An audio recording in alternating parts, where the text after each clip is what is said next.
Welcome to E360 TV, the live streaming and on-demand destination for influential voices and enlightened audiences. We offer trending, grassroots, and purpose-driven content across a diverse range of interests. E360 TV is more than just watching programs. We offer the ability to interact with live shows connecting audiences to real, authentic influencers and storytellers while streaming to millions of devices.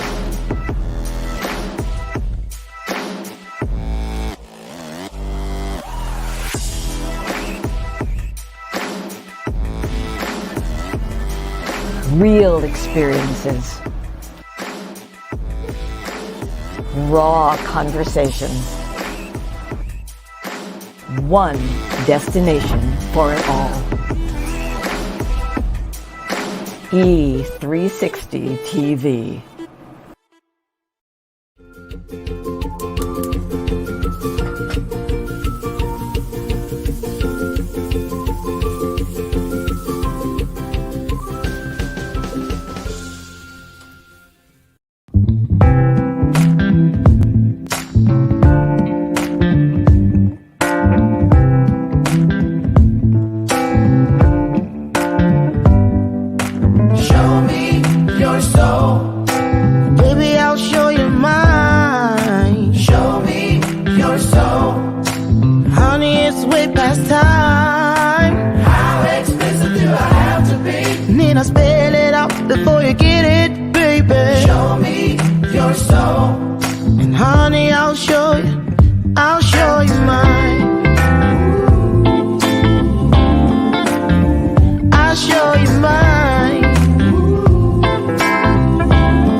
Don't see what's yours for the taking tonight.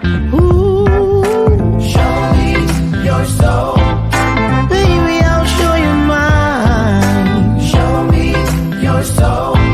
Can't you see it's way past time? How expensive do I have to be? I mean, I spell it out before you get it, baby. Show me your soul, and honey, I'll show you. I'll show you.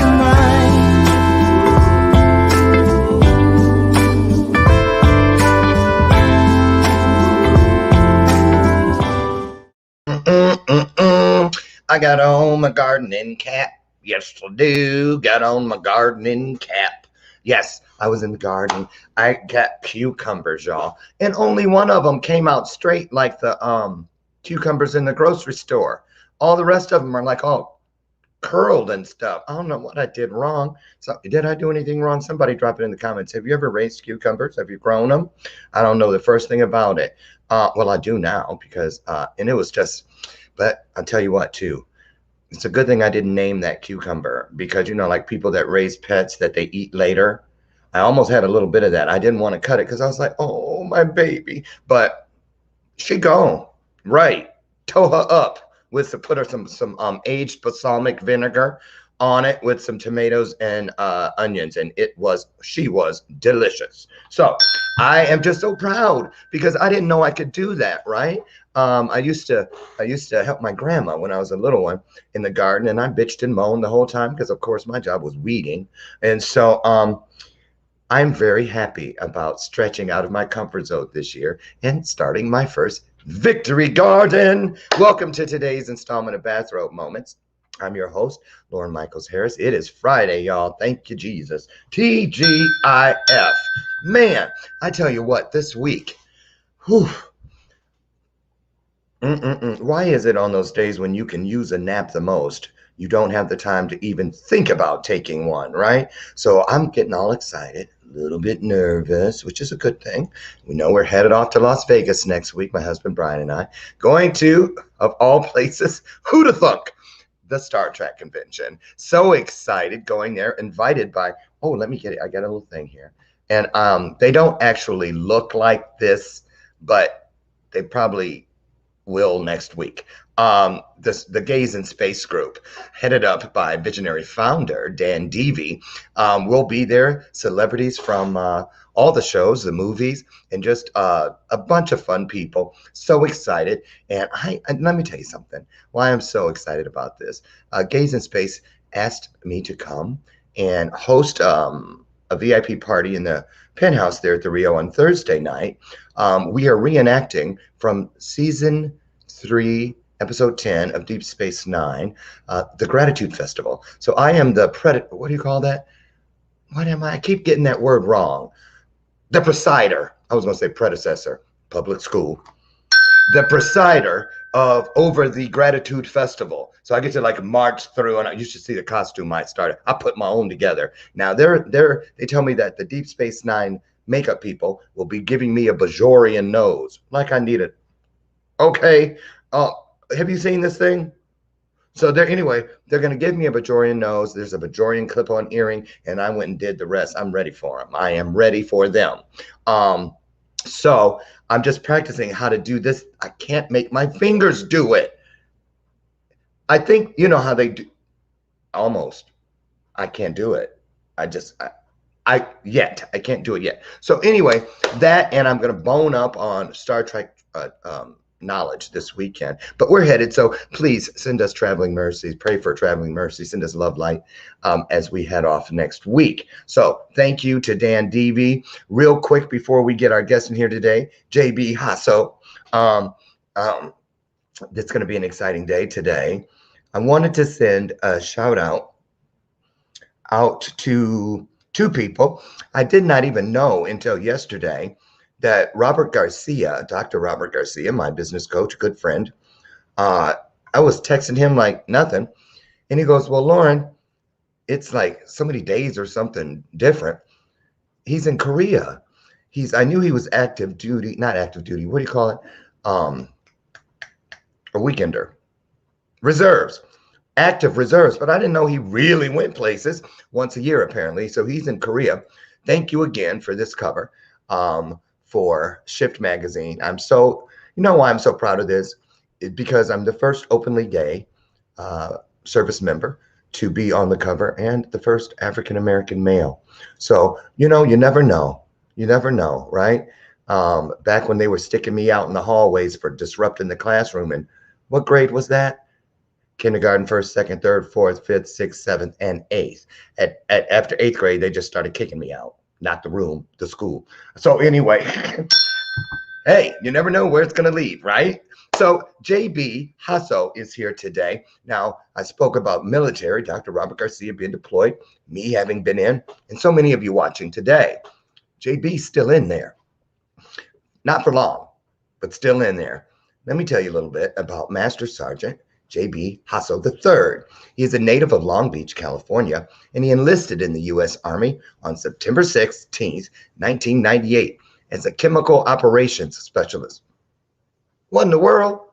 What does that do? I'm scared of you. Okay. After completing 1 station unit training at Fort McClellan, Alabama, he was assigned as the company nuclear, biological, and chemical NBC, not to be confused with the television network, non-commissioned officer for the 513th Transportation Company, called the Roadrunners at Fort Lewis, Washington.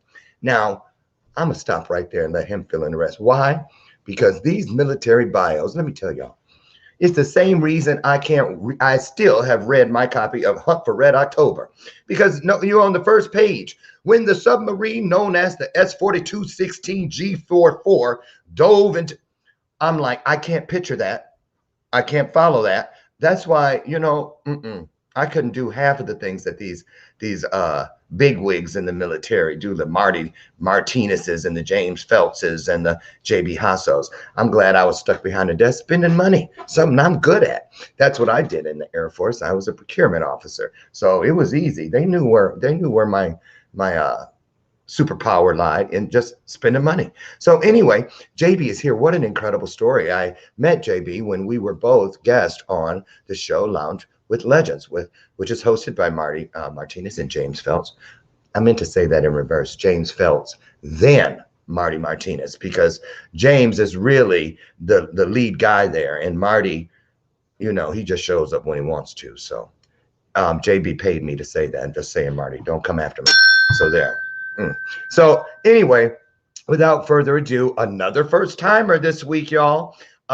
You know what we do? We bring them in with a lot of love, a lot of support. Let me dress the screen up a little bit. Okay. So put your hearts on the screen as we bring to the stage JB JASSO, and then don't forget to put your heart into the conversation. Now you see why I'm stalling. I'm gonna just put it out there. I'm putting them on blast. Thank you, StreamYard, for I woke up yesterday, all my little commercials and everything, they used to go like this. How did they go? 1, 2, 1, 2, 1, 2, 1, 2. I had memorized them like a typewriter or a keyboard so that I can slide my mouse over, and you don't see me doing this all the time. Well, get ready. You're going to see me doing that all the time because now they're all straight down. I have like 40 of them. So, of course, the thing I want right now is way at the top. And where am I? Number 40. What were they thinking over there? But anyway, get ready. We're going to have a good time in here today. I promise you. The promise is fulfilled already. Where 2 or more of us comes together, a great time is going to be. No exceptions, including today. So here we go. Here he comes. JB JASSO.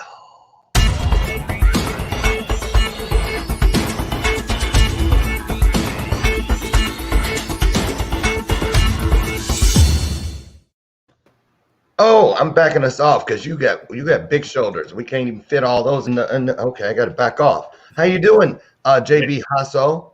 Great. How you doing? Thanks so Good. much for having me on the show today. I love that little rustic thing you got going on back there. I see an antique. Looks like a phonograph or something. And yeah, I'm nosy. I see your clock is off by 2 hours. I don't know what that's all about. And I like that. Is that a fireplace over there to the left of you? Oh, it is. It is. Nice. So where is this place you're sitting in right now? Say hello to the folks. Tell them where you're at in the world. So I'm actually in Long Beach, California area. Actually staying with my mom. So I had just relocated from Fort Bragg, North Carolina. That looks like a mom living room. Okay, now it makes sense. Okay, go ahead. In the background watching too right now. But yeah, hi, Mom. She says, wait, she waves. Tell her she can come on in too if she wants to. No, it's too early in the morning. I know. Oh, no. Right. Okay, so you're in Long Beach, California. Yes. Now, you are still active duty for just a little bit longer, October 1st, correct? Right, October 1st. So I'm currently on my saved up vacation days, you could say. So I saved up a couple months of vacation and so made my trip out here from Fort Bragg, North Carolina, out to Southern California to relocate and begin a new life, a new chapter in my life now. So, yeah. Oh, so you're done, really? I am done. Yep. So did you have a big party? I did have a good party before I left North Carolina, which was actually a lot of fun. So had a good amount of people within COVID restrictions, of course. Yeah. So yeah, it was pretty fun right before we left out, and then it's been nice over the last 3 weeks being here in Southern California. Seeing family again and enjoying the time out here in the LA area for sure. So you're 42 years old, you tell me, right? Yes. How tall are you? I am 5'10". 5'10". Okay, you officially look great in a suit. Hate you. Not really, but kind of. And now that you've left North Carolina, you are permanently going to be out on the West Coast, correct? Yes. Yep. Okay. So, yeah. Well, one of the things I found when I was scouring around, digging up dirt on you is, and it didn't come from Marty Martinez, although I do have an entire plethora of things he's provided me on. We're going to get to some of those, but I heard that you were known as Double H out in the Carolinas. So how many, I don't know what you want to call them nowadays, significant others or whatever. Did you leave in your wake when you left North Carolina? Because I heard out there you were known as Heartbreak JASSO. Heartbreak JASSO. No, I only had one X out there. Yep. So one X. Yeah, one X. Oh, so JBHH Heartbreak Hosso is on the market, y'all. Did you hear No, that? not even. Well, no. The Well, now you're with someone. right. Well, he came with me, so I had one ex back there left, and then I brought the new one out Okay, here. there it is. Now, Right. all of you who fell off your chair just now, when he said that's right. I see how I led him into it. I wanted to come out of his mouth first. So tell us all about it. That's why we were on the show together. And this is what I'm serious about this. I want to talk about the differences because you're still in, just really getting out. Have been in how many years, JB? 23. 23. So you went in, do the math, public school. That's What right. year? What year did you go? I can't do the math. 98. Yeah.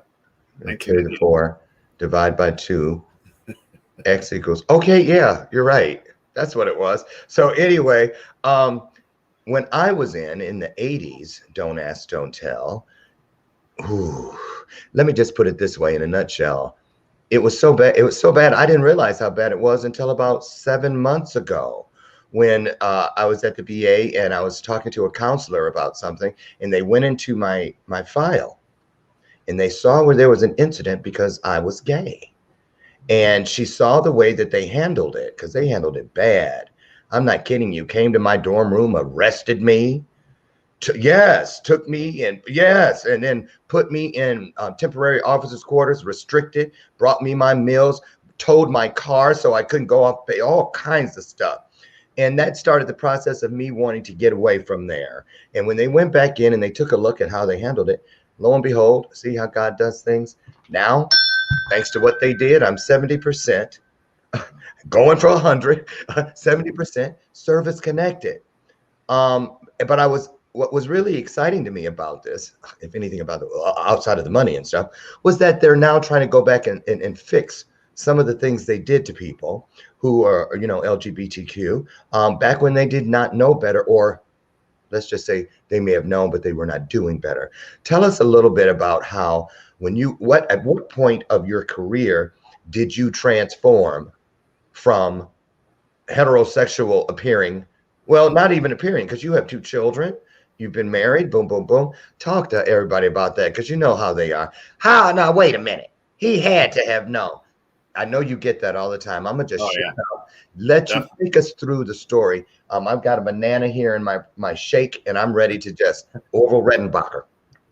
Oh yeah, perfect. Yeah, okay. So I think going back to back in the day, back in the 80s and 90s when I grew up, I don't know. I think I knew since I was about probably kindergarten, 5 years old, that I was always gay. So I think at that point it was just growing up in the 80s and 90s. It was just very a lot of people weren't coming out yet, and it was just really badly looked upon and scared too. Right. And I grew up. I graduated in 1980, and then Rock Hudson came out as being HIV positive, and I was scared to death. I said right then and there, nope. If I die for any man, his name will be Jesus. Yeah, right. And so there you go. I was in the closet too, dating women and whatnot, which I really enjoyed their company. I really did. And I thought, wow, I want kids and this sort of thing. But then, you know how I got over, and then I'm gonna shut up for real. You know how I got over that going back and forth thing? It was when I met my birth mother the first day. She was so good. I mean, she clocked it right out the gate. And I was leaving her house after about 8 hours of just sitting there asking a million questions. And she said, oh, she's smoking a cigarette. Lauren, can I ask you a personal question before you leave? I was like, sure. I'm standing in the doorway. She goes, what kind of women's do you like? She was from Arkansas. I said, what you mean? She goes, what kind? I said, you mean tall, short, skinny, fat? She goes, what kind? I said, it doesn't really matter. It's the heart. It's their spirit that matters. She goes, mm-hmm. So then the next day I come over and she was watching a taped thing she had on Maury Povich. Is it a boy or is it a girl? Right. I didn't know it was taped. I thought it was live. She's like, don't you think everyone there deserves to just be who they are without being judged? And she's not looking at me. And I go, uh-huh. You're right. And then she said to me, let me say something to you, because I know you have a girlfriend right now. She goes, but if you were going to cheat would you cheat on a woman with a man? And then ask yourself, if you were with a man, would you cheat on him with a woman? And when I honestly answered the question, she goes, well, that's who you should be with. because as long as you can be true and trustworthy and good to them like they deserve, God's going to bless you. And from that day forward, I've been the me I am today. So thank you, Lucille, mama. I love you. So go ahead, finish your story. Oh yeah, that's great though. Yeah, it's yeah. So I think fast forwarding, joining the military, you know, going through school and then college and then joining the military. I think that was one of the things. My first duty station was at Fort Lewis, Washington, which you had mentioned about the 513th Transportation Company. Yeah. And then so I think at that point it was I met one of my I met a friend. Conquest. And say again. Conquest. I'm just helping you with the word you were stumbling over. Let me give you a couple examples. Conquest, hookup, booty call. Take your pick. No, it was just a friend. It was just a friend. Okay. I met her. I can't wait till we get to the juicy part. Yeah, we became best friends at that point. And then it was just absolutely phenomenal from that point. And then and it was we just became really good friends. And then that's who I ended up marrying over some time. And and so I just always hid it in myself that I was gay. And then moving forward, it was we were just always together, and it was absolutely the best thing ever. I was just with my best friend. She was great. We ended up having 2 kids together. Lived in Hawaii, lived in Maryland, and then I was about to deploy to Afghanistan for my second deployment, and that was right when the President Obama repealed the "Don't Ask, Don't Tell" policy. And then during that deployment was the self-realization coming through do I stop lying to myself, or is this the opportunity now to move forward and be who I am? And you know, how did you know you weren't just bisexual? I didn't know. Did you ever consider that option? I don't think so. No. Okay, because a lot of people would be listening who are listening probably, well, that sounds like a bisexual, because of course, he had 2 children, right? Blah, blah, blah, without getting too into detail. But that's not always the case. So, and a lot of people, that's a real foggy area for a lot of people. So what conclusion, how did you come to the conclusion that did you even consider that maybe I'm bisexual and not gay? Did you ease your way through the big door, through a little, talk about it. No. So, I think it was as time went on, and then once we had talked about it, her and I had talked about it, I think that was the point where it just really was, I was gay, and I think that was basically where it was. Just that was it. And thank goodness for her, for being the kind of person that you could trust with that, and her to help you take your hand. So it was purposeful. Definitely a divine appointment with you two. Look at the beautiful kids. No mistakes there. Right. So let's talk about, if we could, was there a difference from one version of you to the other as far as how you were treated in the military? Talk about that time. 1 week, it's like having hair one day, and then you come to work shaved, no hair, bald, just 2 totally different people. What was that like? Yeah, definitely. So I think coming in, so I was stationed in Maryland at the time. And so I think coming out to my family and close friends first, before I really came out altogether, I guess you could say, and just fully out.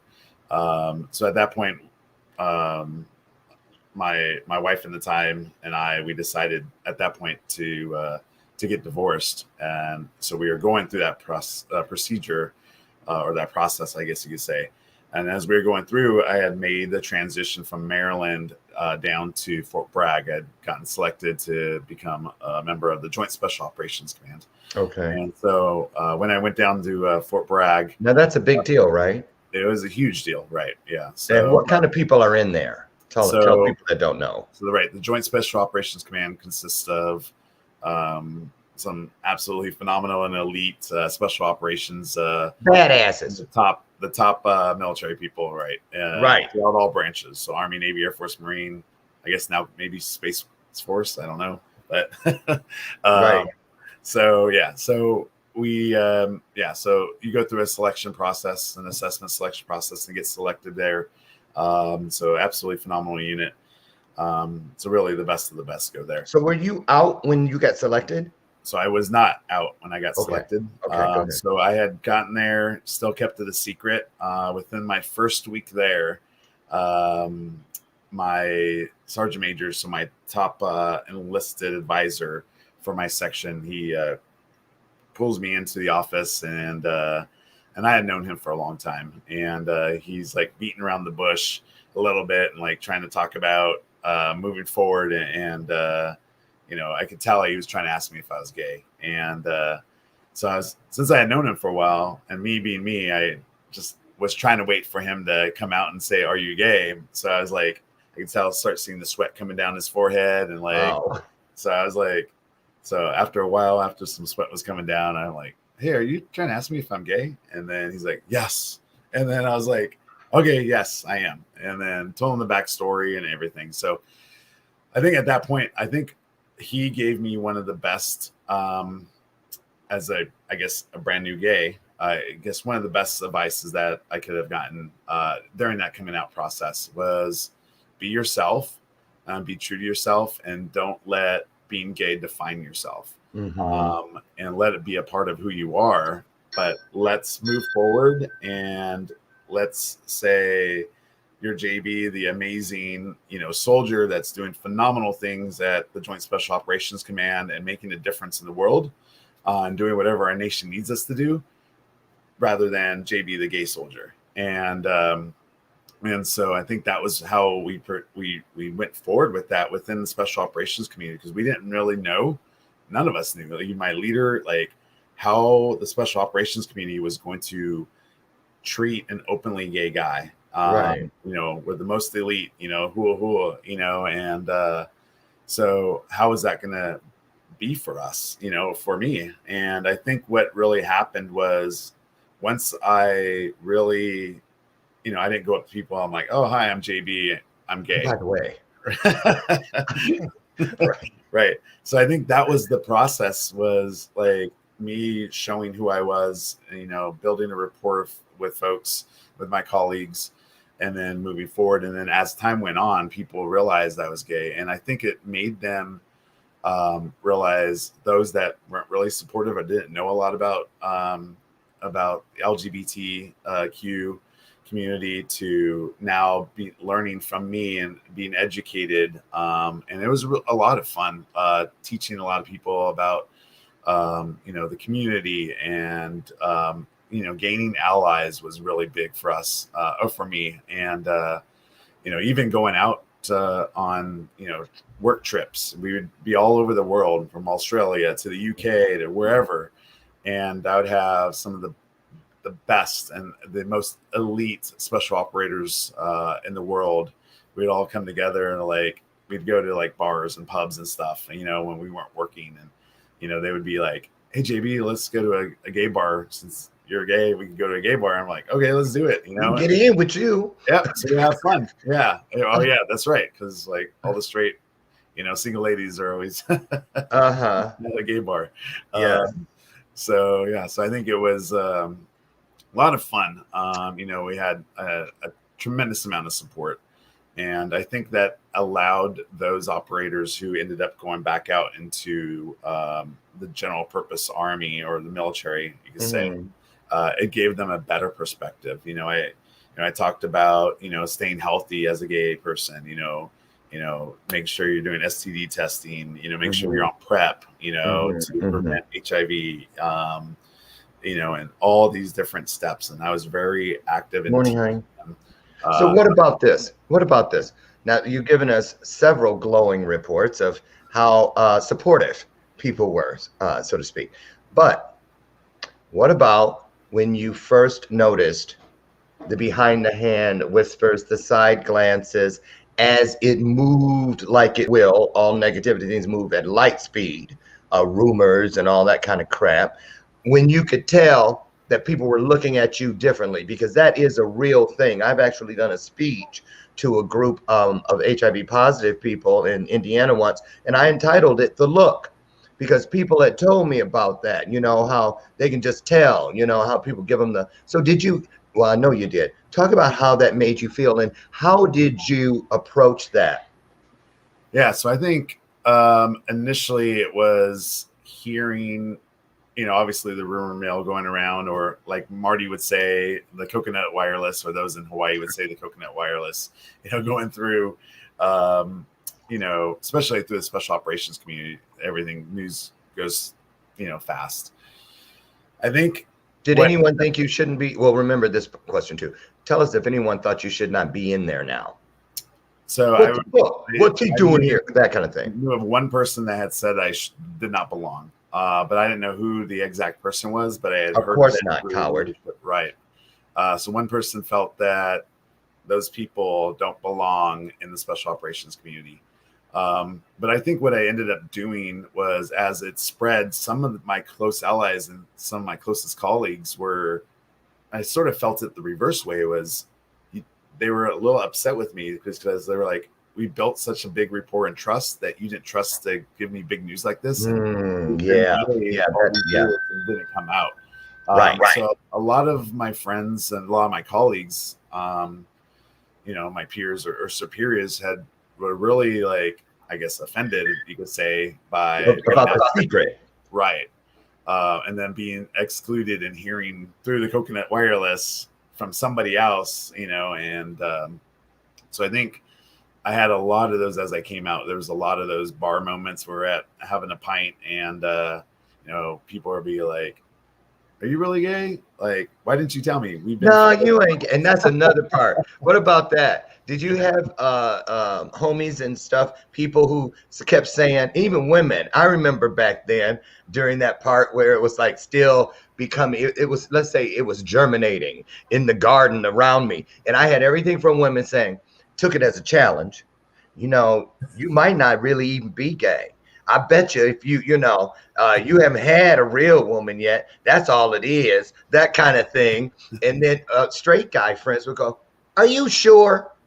Are you sure? So I did it. But let me ask you this. What about you on the inside? How differently did you feel about yourself as far as being untethered or more or completely authentic now? Did you feel like finally I can exhale?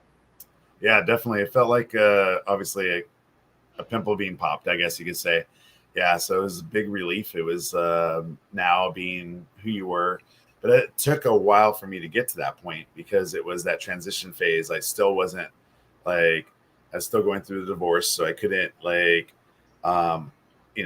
be open if I had a relationship, and so I had to be careful with the adultery phase of that. And then at the same time, as people learn more about me being gay, and then as I came out to more people.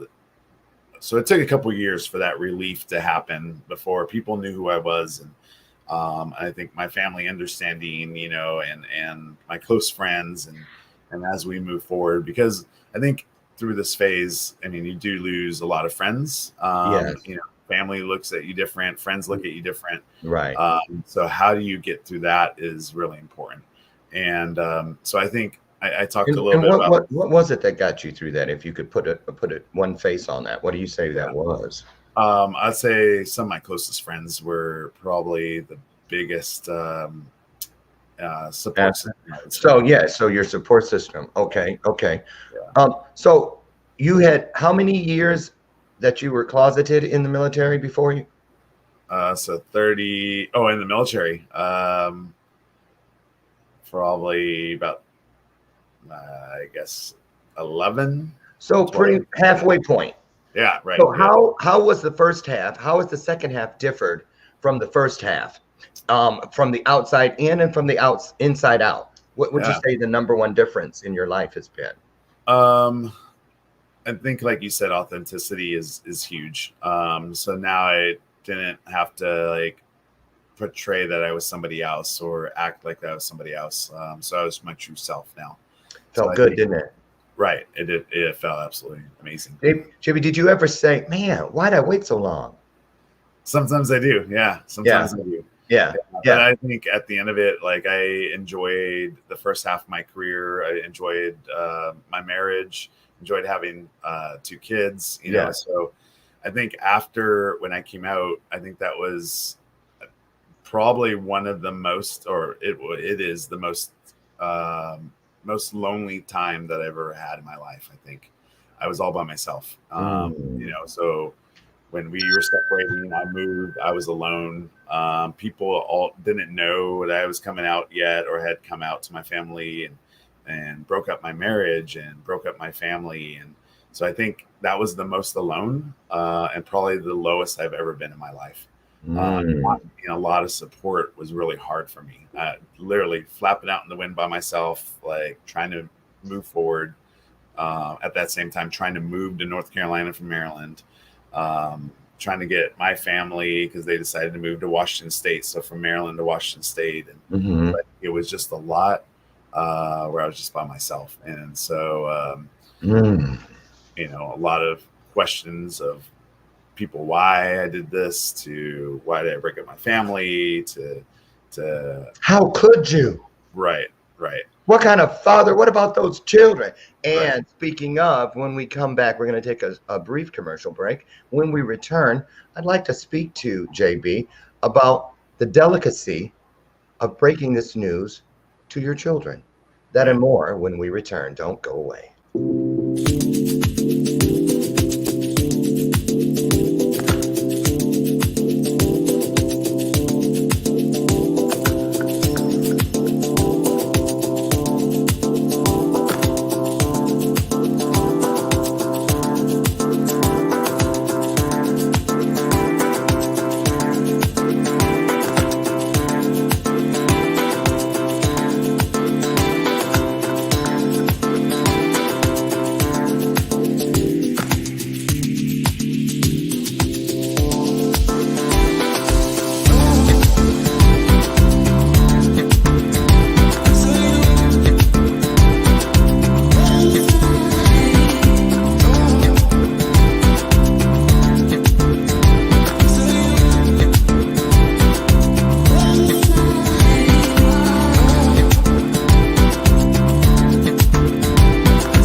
Cutting the power lines, we're done talking about it. A spark turns into fire, and we're not sorry about it. If you're not sleeping tight, you know we're onto something. You hear the streets are crying, ocean turns into fire.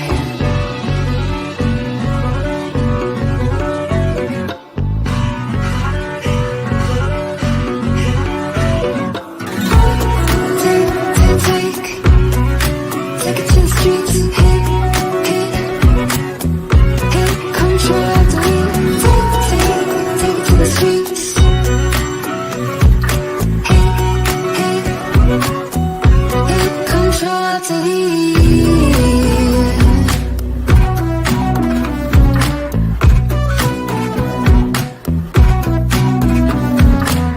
Warning's been spread wide, you can't do none to stop it. Posing is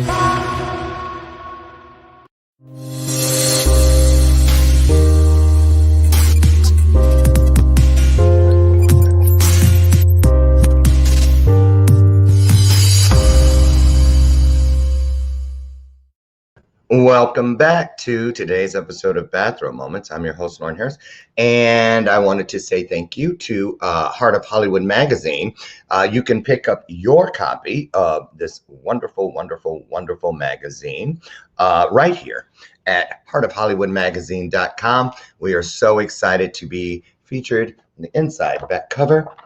Bathrobe Moments, yay! Thank you to Giovanna Salas, the publisher and brainchild of Heart of Hollywood magazine, and also Heart of Hollywood Motion Pictures. Again, pick up your copy of the current magazine at heartofhollywoodmagazine.com.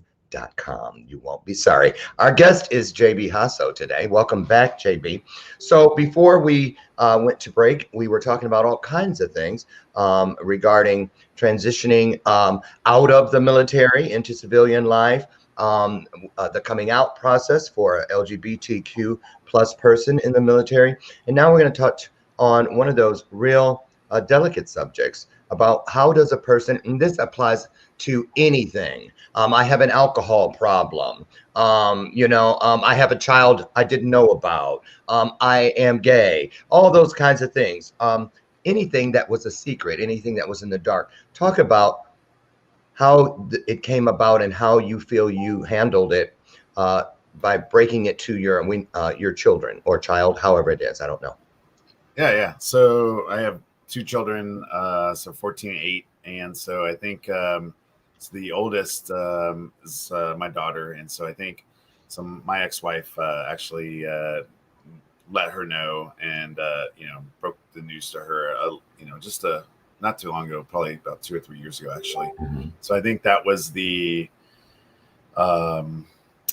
obviously me coming in and being on the East Coast and they're on the West Coast and not being able to see them too often. So, making my way back to the West Coast to Washington to go see them, and then talking to her a little bit more openly about who I was and why we got divorced, and really being authentic and being true to yourself. And that's what I've always explained to her.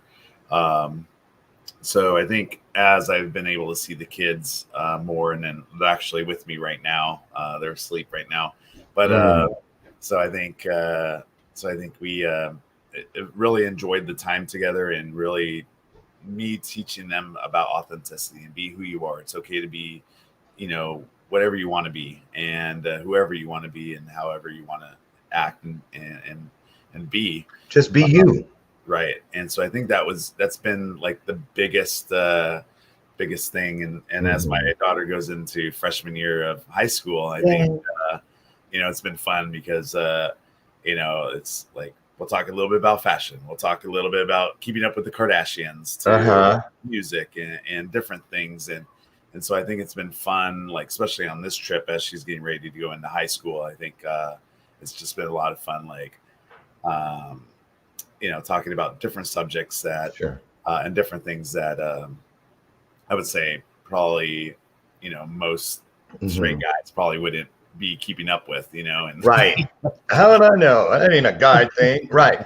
Now, I also think it's a great thing in a relationship because kids nowadays, they want to be heard. They want respect, not, because I said so kind of deal. And so I think it's going to do wonders for now. Your daughter and soon your son will know that, we can tell our dad anything, but when they find out later, you kept a secret all these years, they may not be so forthcoming with their own secrets. So yeah. So tell us, October 1st, you're officially done in the military. What's next for JB JASSO? Yeah, definitely. So I think there was something that, as I grew up, like I said, I grew up in Southern California. So immediately when I really look at things, I really, as a kid, your parents or my parents gave me those fundamental values and gave me that foundation to move forward. And then I became a Boy Scout, and the Boy Scouts of America told me what I was going to do and really set me those values and told me my step-by-step guide to become an Eagle Scout.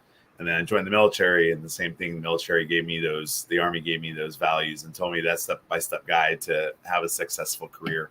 And I think for the first time, like getting out at 42 years old, it gave me that opportunity to now, like, I get to decide what I really want to do and what my values are going to be and how I'm going to move forward.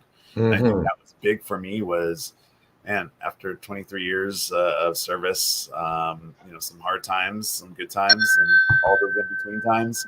But I think I think what I really wanted to do is do something fun, and have a blast doing it. And what I realized was what I really truly want to do is be in the sports and entertainment industry, and really utilize my military background and the anti-terrorism aspect of of what I know from being in the military. So you talked about NBC, not the channel, but or in the military, people call it Nobody Cares, but the biological chemical side, which has been renamed to CBRN, chemical, biological, radiological, nuclear. Yeah, and then that have an E sometimes. But whatever. So all the terrorism stuff. Moving Back to fashion and the Kardashians. What's going on? So so I think with all that being said, like I really want to focus at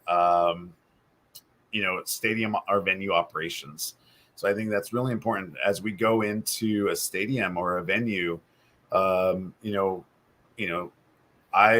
grew up around sports. My parents really had me involved with sports and going to several games, LA Kings games, LA Laker games, LA Dodger games, Raider games when they were back here in LA before they moved a million times. But so I grew up around sports and I absolutely loved it and made a tremendous amount of childhood memories around that. Awesome. So what I want to do is enable other families to make those same memories with their children. So they have lifelong memories, but at the same time, they need to do it in a safe environment.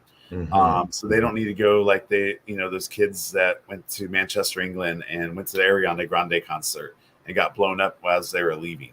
That's the kind of thing that I want to do is I want to help prevent things like that. So families can go to a stadium or a venue, have a really good time and not have to worry about getting blown up or getting shot at or getting hit by a car. So that's exactly what I want to do. I just love that you're here. I get to do all those little flamboyant things that most guests don't get. So, but I still haven't popped this one up on the screen. I won't do it because they're going, hey, he's not that kind of a gay. Because I'll have some here that, the other like, ooh, child. And I'll be like, girl, right. Girl, please, So let's talk about, because that's a brotherhood within or sisterhood inside the LGBT community. But then there's also that brotherhood inside of the military. And I want to talk about that before we get out of here today, because you have, we were talking about Marty earlier and James and so many people that have such a deep abiding respect for you. And you can tell just how much people love each other when you see the ribbing going back and forth. For instance, a song called Trade Winds, right? Right. That's right. Yeah. And Marty wanted me to ask you why you tortured him with this song while you were deployed. So talk about that, because obviously you've created a fond memory for the what's that nickname of him? What's that nickname he has? Oh, Moak. I think Moak. Yeah. So talk about that. The master of what? Moak. Master of knowledge.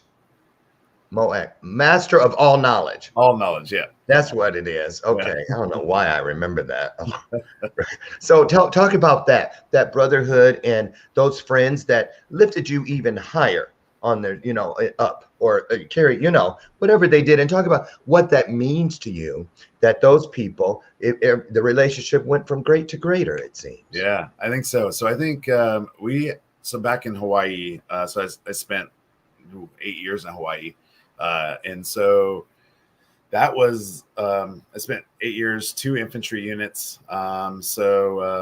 As a chemical guy coming in, not a true infantryman, coming in and trying to, so I was already different, not an infantryman, carrying a rifle, running around, kicking down doors and shooting people in the head. Mm-hmm. So I was just always the one that was like, oh, put your mask on and your gas mask on and say gas, gas, gas.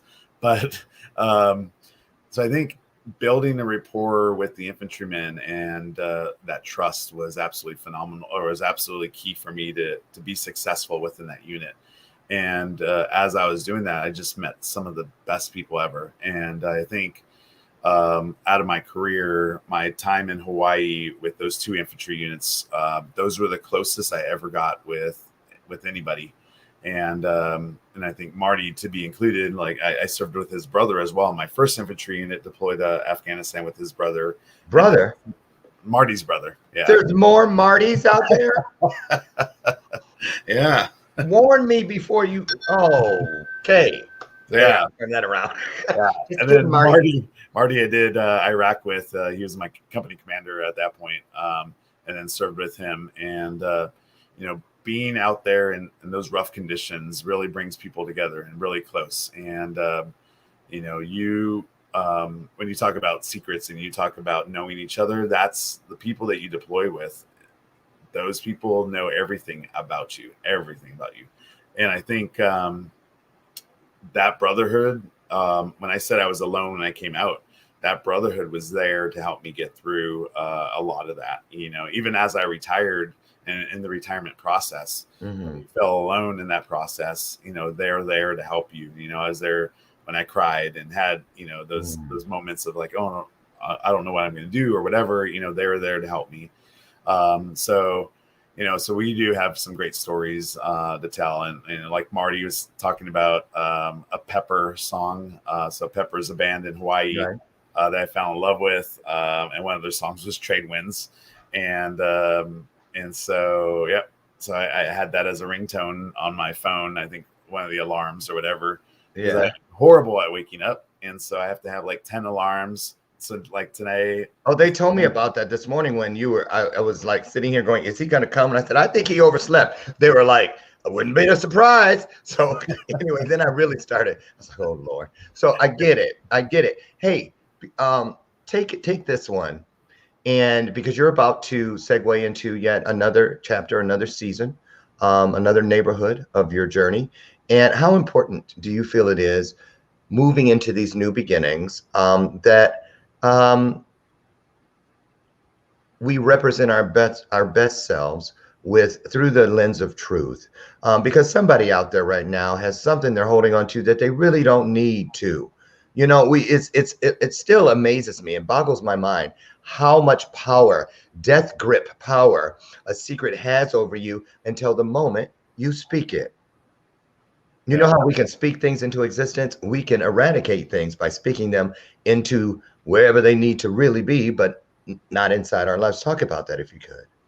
Yeah. So I think for me, I think this new, I like to utilize the sports terminology when I talk about this new phase of my life. And so I'm calling it a new inning since I'm all about sports. Okay, new inning. Yeah, new inning for baseball. Right. I knew that. What you thought? I thought it was basketball. You act like I don't know a field goal is soccer. That's right. Or golf, is it? Wait, never mind. So yeah, so I think being true to yourself and like I said, when I came out, that was a new beginning at that point in my life, coming out because I became true to myself and very, very authentic to me.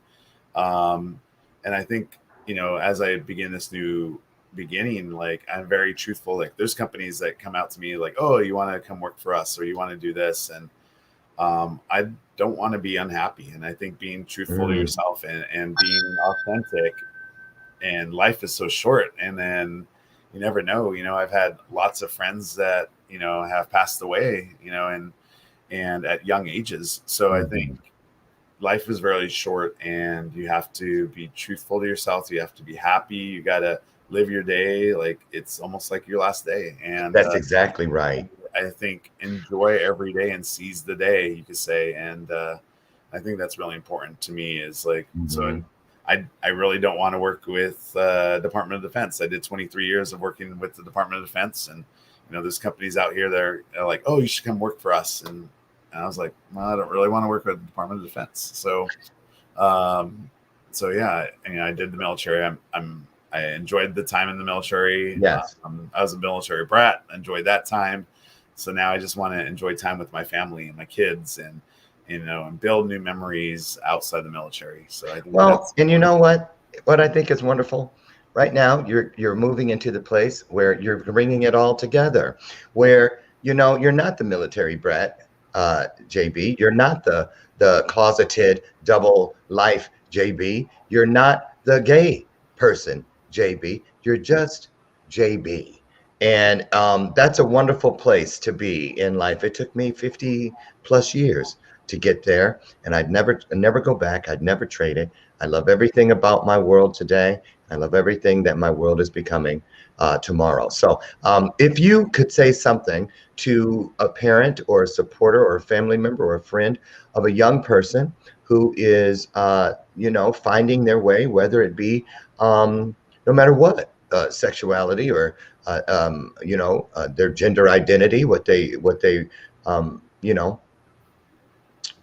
feel is their path. What would you say to the young person or to the people around that person about being supportive no matter what, seeing past what we don't know and remembering what we do know about a person? Because that's what people throw out the window, throwing the baby out with the bathwater. They hear something like this, and it's like all the great things that they say they always loved about JB, all of a sudden one thing just null and voids it all, and it happens. So talk about what you feel. Tell, if you could leave one nugget with those people, what would that be, JB? Yeah, so I would say, especially as a parent, I would say to always be supportive and loving, and make sure that your child, if they're coming out, or any family member or loved one, knows that you have their support and their love. So I think that's really important, but you just can't say it. You got to do it. You got to do it. So you have to make that effort to understand what it's like to be in the LGBT community. And I find it really ironic, but I find it a little funny at the same time. But I mean, I absolutely think Love, Simon, the movie Love, Simon, and the movie or the show Love, Victor on Netflix, both of those are very great for the coming out story and how parents are reacting and how parents probably shouldn't react, and like, so I think those two shows are really great shows that could help people. And I think as a parent, or a loved one or a family friend that's coming out, I think you need to have some support as well. I think leaning on somebody else within the LGBT community, so make sure that you don't say the wrong things. And I think it's a change in life for everybody. I think as that transition or that transformation occurs. Absolutely, transformation. It's a learning curve for everybody. And absolutely. So and we grow. The only way that we can ever know is if we grow. And then once you have an obligation to get out there and show. And that's why I felt, and I want you to take this out as the final question, about, just tell us in a nutshell, why is it, because it still must, I bet you not all of it is easy still, doing these types of shows. Why do you feel it's important that you step out of your comfortable space into here to get this message out? Why is that so important to you, JB JASSO? Yeah, definitely. I think for me, I think educating and teaching and telling people it's okay to be gay. It's okay to be in the LGBTQ plus community. I think it's awareness. There's a lot of people that are ignorant, and it's not because they're wanting to be ignorant. They just don't understand sometimes. And I think it's okay. And that's what I try to do. Once I came out in the military, I think that was over the last 9 years, was just trying to teach people, like, it's okay, to be gay. And I tried to prove that to them. And so I think that's the key point. Is like, it is. It definitely is. And as we get out of here, riding off of what JB just said, Shakespeare said it best: to thine own self, be true. Whenever a contractor or an excavator or someone is trying to see if point A and point B is a straight line, when it is, they say that line is true, which means there's no deviations. Listen, everybody, if you're carrying a secret of any kind, you have a health problem that your family doesn't know about, whatever it is, you have a kid out there somewhere in the world that you're afraid might knock on your door one day. I was that person. I did it. Let me tell you something. I've experienced it, and most of us have, from one side of the aisle or the other. Nothing, and I mean nothing, grows in darkness except bacteria, fungi, spores, and mold. And what do to eradicate all four of those? They bring them into the light. Think about that and take it with you. I hope to see all of you, God willing, Monday morning. I'll meet you at 8 a.m. Central out on the front porch for our next episode. Monday, my guest is Giovanna Salas, the publisher, the CEO and founder of Heart of Hollywood magazine, and also Heart of Hollywood Motion Pictures. So if you're trying to be a cover model, you're someone who has a product that be in a magazine, you write articles, or you were made for movies like JB. Watch what I tell you. get in here Monday morning. In the meantime, you guys get out there, have a wonderful weekend, make it even more wonderful by sharing your story with someone else, just like JB JASSO did. JASSO. I said JASSO because it gets JASSO, JASSO. It's hustle. Okay, JB, what an honor. Thank you so much, man. You have the turnstile invitation, which means you're welcome back here anytime. Let us know if we can help in any way. God bless you all. Get out in the world today and every day with the mindset that you're going to be the blessing that you hope to receive, and you will receive it when you do that. See you next time. Have a great one. Bye-bye.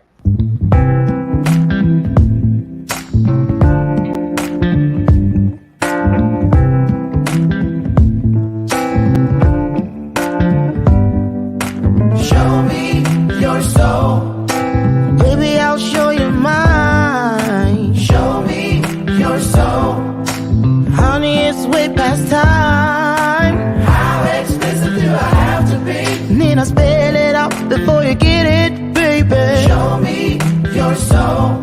And honey, I'll show